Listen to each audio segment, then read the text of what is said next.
আসসালামু আলাইকুম সবাইকে ওয়েলকাম করছি আমাদের আরও একটি নতুন ভিডিওতে। আজকে আমরা দেখাবো আপনি কিভাবে বুঝবেন আপনার বার্থ সার্টিফিকেটটি অনলাইন কিনা, অর্থাৎ আপনার জন্ম নিবন্ধনটি অনলাইন করা আছে কিনা সেটা কিভাবে বুঝবেন।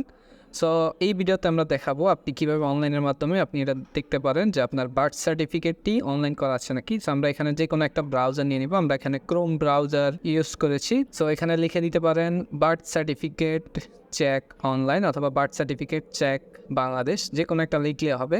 আর আমি সরাসরি যেই লিঙ্কে ঢুকে বার্থ সার্টিফিকেটটি চেক করা হয় ওই লিঙ্ক দিয়ে দিব। সো আমরা এখানে বার্থ সার্টিফিকেট চেক অনলাইন দিয়ে দিয়েছি। আমরা প্রথম লিঙ্কটিতেই চলে যাব, যেখানে BDRIS.gov.bd লেখা, এই লিঙ্কটিতে চলে যাব। এখানে যাওয়ার পর আমরা জন্ম নিবন্ধন সেকশনে যাব।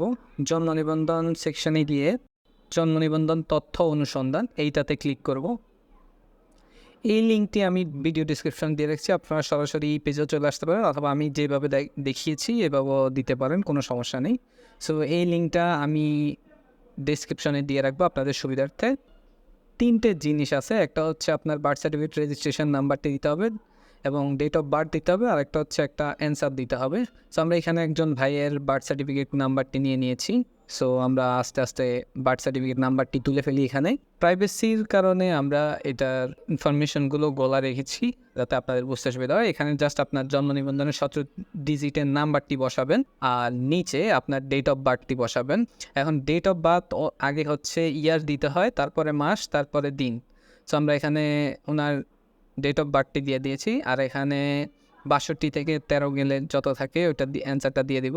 আপনি জাস্ট যোগ থাকলে যোগ, বিয়োগ থাকলে বিয়োগ করে দিবেন। বিয়োগ করে জাস্ট সার্চে ক্লিক করলেই ওনার ইনফরমেশন ফুললি দেখতে পারবেন এবং একটা কিউআর কোডের সাথে। তো এখানে ওনার ইনফরমেশনগুলো বাংলাতে এবং ইংলিশে উভয় থাকবে, জন্ম তারিখ, জন্ম নিবন্ধন নাম্বারটা। এটা হচ্ছে মূলত বার্থ সার্টিফিকেটের অনলাইন কপিটা। সো আপনি এটা কীভাবে ডাউনলোড করতে পারেন সেটা বলে দিই। আপনি Ctrl+P দিয়ে দিতে সেভ অ্যাজ PDF দিয়ে দিলে আপনার ফাইলটি সেভ হয়ে যাবে। আমি যেভাবে দেখিয়েছি ওইভাবে করতে পারেন। সো আমরা এখানে একটা শর্টকাট ইউজ করছি, শুধু Ctrl+P, বাকি সবই সেম। সো এইভাবে আপনি আপনার PDFটি ডাউনলোড করতে পারেন। এই যে আমাদের PDFটা ডাউনলোড অপশনে আছে, এই যে আমাদের সেই কাঙ্ক্ষিত অনলাইন কপিটা। সো এইভাবে আপনি খুব সহজে আপনার বার্থ সার্টিফিকেটটি অনলাইন কিনা সেটা চেক করতে পারবেন, প্লাস আপনার বার্থ সার্টিফিকেটের অনলাইন কপিটি এভাবে প্রিন্ট করতে পারবেন। এবং এটা আপনি যে কোনো কম্পিউটার দোকান থেকে করতে পারবেন, কোনো সমস্যা নেই। আপনি নিজে করে যে কোনো একটা প্রিন্টার থেকে প্রিন্ট করে নিয়ে নেবেন। ভিডিওটুক পর্যন্ত। ভিডিওটি ভালো লাগলে সবাই চ্যানেলটিকে সাবস্ক্রাইব করে দেবেন এবং ভিডিওটি শেষ পর্যন্ত দেখার জন্য সবাইকে ধন্যবাদ। দেখা হবে কোনো অন্য ভিডিওতে। আজকের জন্য আল্লাহ হাফেজ।